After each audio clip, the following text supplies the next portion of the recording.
They see who you are. It's just like me. The paperwork I put in, if I flop, when I go to court, holy cow, they're going to fry me. So that's what I tell you people, man. You guys, it's really simple stuff what I'm doing. You got to hold your court. You got to really believe that there's a difference between being a plaintiff and a prosecutor and being a man and being one of these fictional characters. They label you like calling you a plaintiff and walking into that court. If you could hold your own, the judge could see it.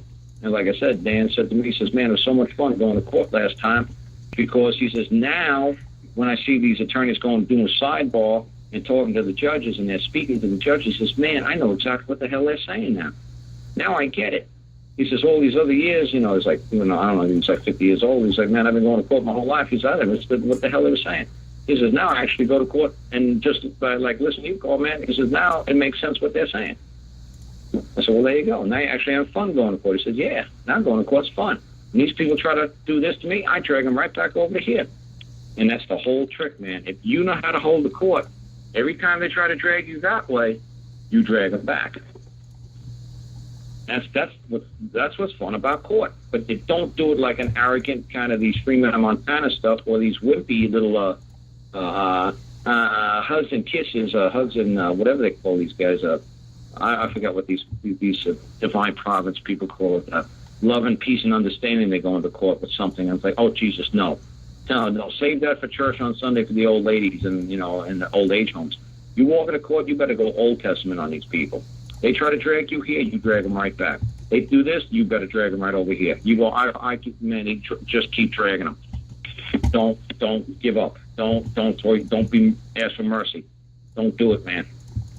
I said they ain't giving it. That's not how they're making money. That's not how they move up in the judicial rankings. That's not how they get their pension. That's not how they pay for that courthouse. That's not how they pay for anything. They want numbers. They want statistics. Like I said, it's great. We got a hanging judge down here in Virginia, man. He's great. He was old, like I said, when I was a kid and back in the 80s, man. This guy's still alive. They just hold him in on Wednesdays. This guy could do 300 cases in 3 hours. That's 100 cases an hour. It's less than one a minute. And it's so funny, man. He flies these people through. He makes an easy 20, 30 grand for that county before lunchtime. They just have him come in, and I see him when I came in with my case. I tell you guys that one all the time, like reckless and going through stop signs backwards and shit like that. Oh, I knew he was the hanging judge, and I just laughed. I said, this guy's still alive. Oh, my God. Also, I certainly didn't do any of my common law nonsense with him. I just immediately just let him do his thing. And I said, will you still appeal across the street? He says, yes, this is the final judgment of this court? Yes, good. Oh, lovely. I want to get a copy. He said, wait in the hallway and she'll call you. I said, oh, good, thank you. Man, he was done with me in 45, 50 seconds. Guilty. Take it across the street. Well, most people would just do the guilty, pay the $200 in court costs and go home. So, man, he moves like lightning. He's up in Augusta County. You could probably call up somebody in Augusta County and say, hey, man, who's that old judge, man? I don't know. He's like 70, 80 years old, man. He's like, does it on Wednesdays, man. There's like 300 cases in 3 hours. They say, oh, that's old Bob. I don't know what the hell his name is. But he's a good old man. He flies.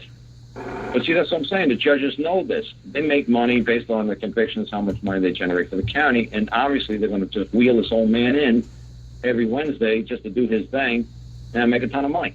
He's not there to be your friend. He's not there for peace and loving and understanding. He's there to make some money for the county. That's why the county keeps this old man happy. It's like they do in a casino.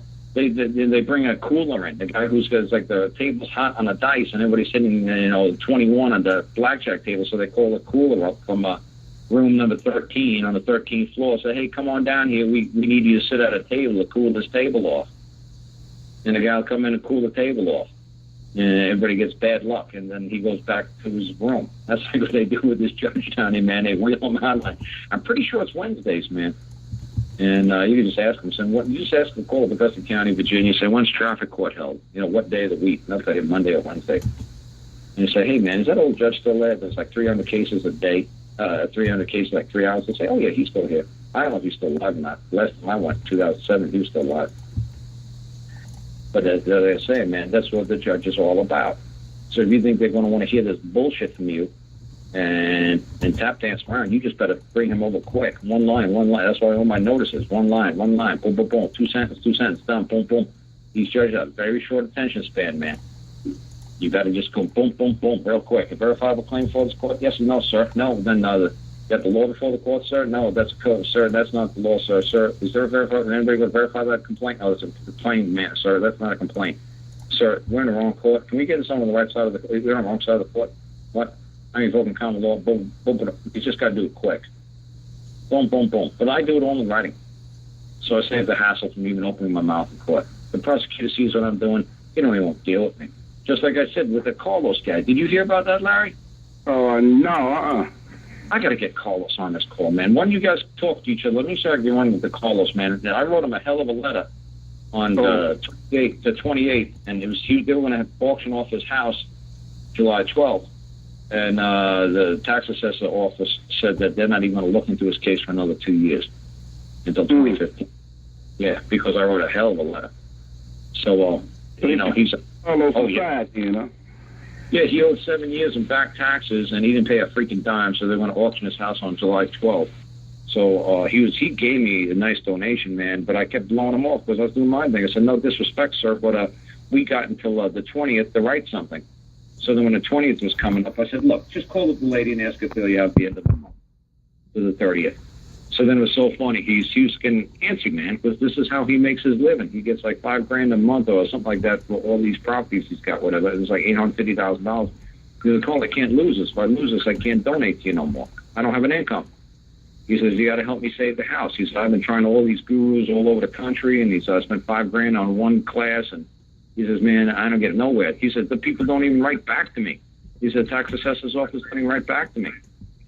He says, they just totally ignore me. So I said to him, I said, dude, I'll write something to you, man. I said, but just let me do my thing. I said, I'm in the middle of my case. I got real important shit to do. And he's like, but man, I got like $850,000 property, man. I can't lose that. That's my whole life. My income, da-da-da-da. I said, dude, chill out. We got till the 30th. So he calls me up on the 28th, like on a Friday. He says, dude, come on, we really need to do this. And I said, look, man, we got till Saturday at 12 till we make it to those. he's like, no, dude, man, please do it with me now, man. I said, dude, it's daylight. I ain't got time. I said, okay, fine. Send me the shit. What do you got? Send me what you sent to them over the 7 years. Show me the shit that they won't respond to. Show me the delinquency notices, all this other crap. Send me all the crap. So he sends me all the crap. And I said to him, okay. I said, here we go. I said, this is a nice, lovely letter we're going to send. So I whipped him out of 6 letters. It was so funny. And I said, I think the 6th or 7th letter, I said, this one's golden. Mail this one, man. This will do the trick. So funny, man. He mailed it on Thursday, certified, or Friday. He sent it Friday, certified at like 3, 4 o'clock in the afternoon. And he got an answer back on Tuesday from the head lady of the Los Angeles County, like the biggest freaking county in the country. Los Angeles County lady actually wrote to him like the next day. She got it like on Monday. He got his reply on Tuesday. And she said, well, sir, looking at this matter, from this letter that you sent us, we're kind of busy here. And you know what? Honestly, we're not going to be able to get to your case until probably like January 1st of 2015. So have a nice day, sir. So he's like, holy shit, Cole. He says, well, now they're definitely not going to auction my house on July 12th. He says, so now I could keep making an income coming in. He says, I'll donate you $300 right now. He says, I'll donate you money right now. And I said, thank you, Carl, because I make all my money every month now. Right. I said, not a problem, man. I said, see, I told you, dude, just chill out and relax, man. He says, that letter looks a lot different than this OID shit and the AVV shit I did all these years, and nobody and they just kept sending me that delinquency of something. He said, delinquency notices. I said, they won't even answer back to any of this crap. I said, oh, they answered to my letter, didn't they? It was like the tax assessor lady, the Los Angeles County Tax Collector's Office. Like the lady's name was Beatrice Arthur, whatever. And I said, hi, Betty, greetings. And he's like, what? Hi, Betty, greetings. It's like, yeah, we're going to talk to her like, hey, Betty, how you doing? I was like, we're going to just write. Malik will tell you. I did the same damn thing with Malik, so the Secretary of State in Illinois. We were like, what was her name? We talked to Jesse. Oh, he said, hi, Jesse. Well, Jesse, greetings. It's too funny. Malik was like, "What? You mean your honorable secretaryship of the great common state of Illinois?" I said, "No." We'll say, "Hey, Jesse, how you doing, honey?" He's like, "What?"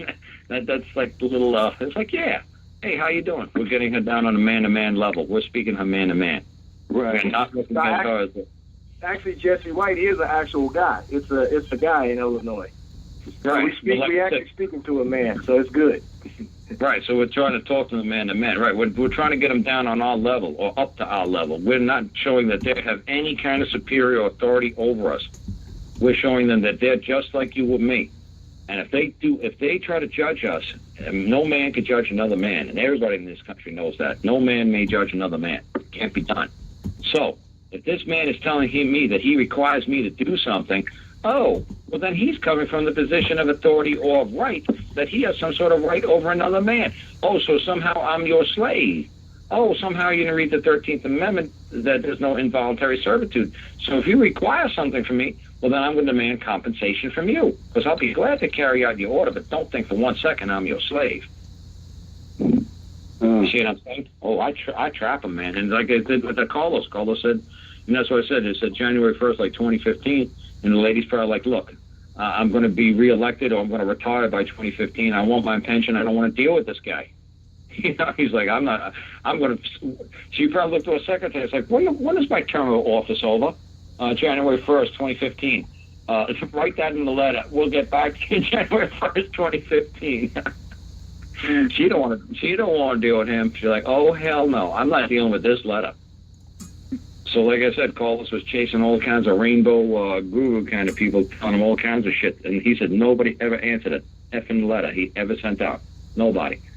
And he says, sent me all the letters he sent, and he said nobody ever wrote back to me one time. He says, man, I put it in the mailbox Friday. He said, I got an answer from the head lady on Tuesday. He said, damn, that's quick.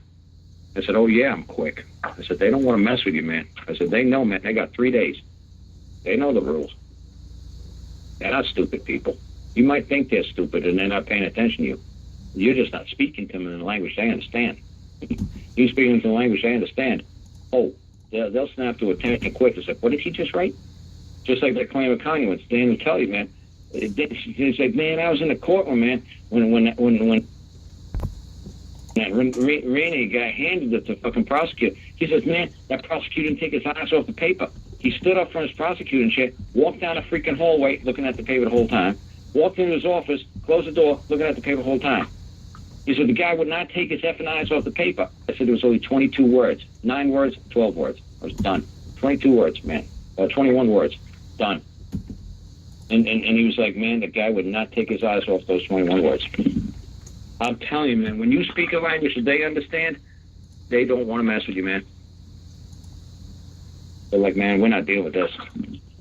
I tell you what, Carl, I can't even get a court case, man, to even try anything unless I just put myself to get in trouble to try the court, because I'm sure anxious to try something, because I know it looks good.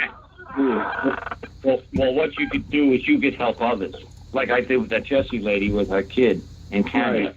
Right. You see what I'm saying? Well, you can help. Yeah, there's one guy in Houston. I'm getting with him.